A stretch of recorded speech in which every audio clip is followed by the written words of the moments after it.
NASA knows a secret about you. The U.S. government has a secret about you. The elite have a secret about you. There's a reason that black cells are literally in outer space. Your royal DNA cellular bloodline is filled with the God particle, but it lies dormant within you. Beloved, my name is Vicky Dillard. I received supernatural insight concerning your messenger DNA code from a supernatural messenger. If you're not supernatural, this isn't for you, but if it's for you, you don't want to miss my ancestral messenger DNA code activation part 2 on the most magical day of the year. Don't miss it. The link is below. Signs and wonders follow. Don't miss it. 12/12/21 is your day to ascend into your God particle.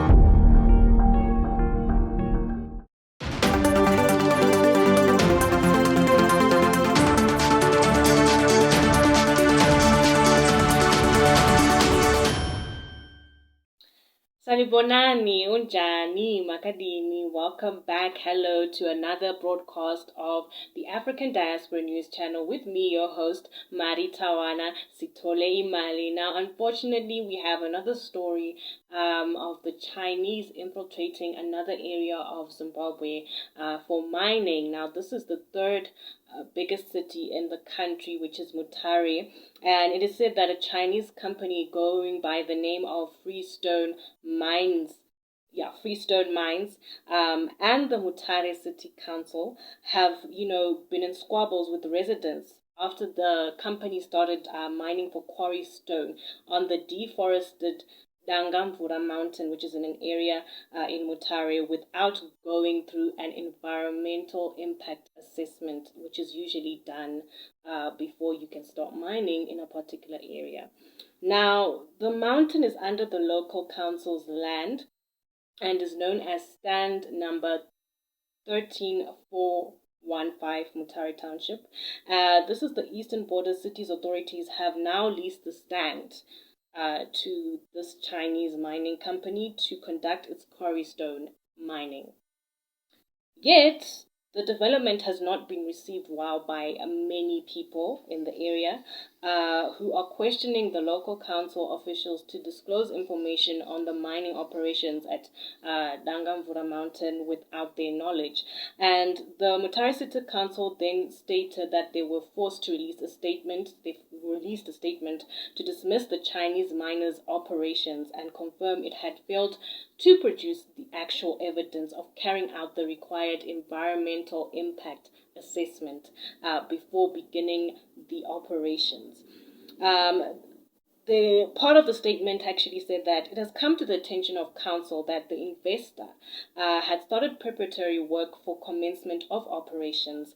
Council has since directed Freestone Mines to stop any operations forthwith until they have either met the conditions of the lease agreement, or in the event that they have already met the conditions, until they have presented to council evidence of the same. So now all of a sudden, when people started complaining about this Chinese company, that's when the city council just like, oh yes, yeah, the environmental impact assessment, oh yes, about that, oh yes, you haven't shown us evidence, so we are actually going to stop your operations from actually occurring because you haven't gone through this process first.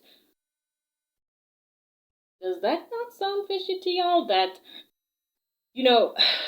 this is obviously there's been money that has been, there's been some corruption going on here, because there's no way they would allow them to continue without the permission of, the environmental impact assessment not being done.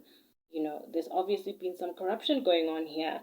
Now, it is said that in terms of the lease agreement, Freestone Mines can only commence any activity after meeting certain conditions that are mandatory, such as obtaining an EIA, which is the Environmental Impact Assessment, and consulting the Department of Engineering and Technical Services first. The process of obtaining an EIA involves stakeholder consultation, which process should be carried out to its logical conclusion. Now, the United Mutare Residents and Ratepayers Trust Programs Coordinator Edson Dube has stated that Mutare has stated that Mutare City for leasing its stand to the Chinese miners, saying the local authority must re-sign its resolution. The Chinese were given the green light basically to mine for quarry on the Dangamvura mountain without consulting stakeholders such as the traditional leadership, spirit mediums, and the residents. So they still have to, get permission from traditional leaders, from spirit mediums, similar to the other story that I had mentioned before. Still they went on and decided to, start the operations. And the EIA was not done. And if it was done, it was obviously invalid because the community was not consulted in the first place. Now, depletion of mountains brings environmental effects, such as water pollution and air pollution, because the residents have been saying that their water pipeline is going to be affected by this Chinese mining company operating in the mountain. And they've also said, from a spiritual perspective, that there will be vengeance from the spiritual world by them actually starting their operations in that area. So it is said that the most common purpose of quarries is to extract stone for building materials. Now, honestly, personally, I don't understand why the Chinese, they just keep coming here when they actually have their own mineral resources in their own country.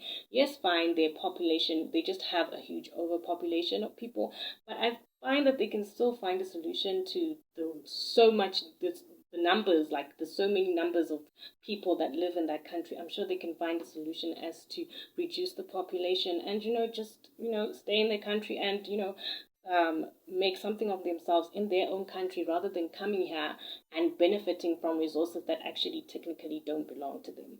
So yeah, please let us know in the comment section what you think, but that is just it from me, Maritawana. I'll see you in the next broadcast. You can, of course, follow us on Twitter at AFR Diaspora News, and we are on Instagram as African Diaspora News Channel, and of course, we're on Facebook as well. You can also follow me, Maritawana, on Instagram at Ndini Actress _Wacho, and I'm also on Twitter at Ndini Actress.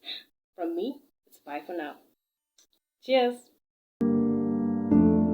Colonization never ended in the white supremacist system.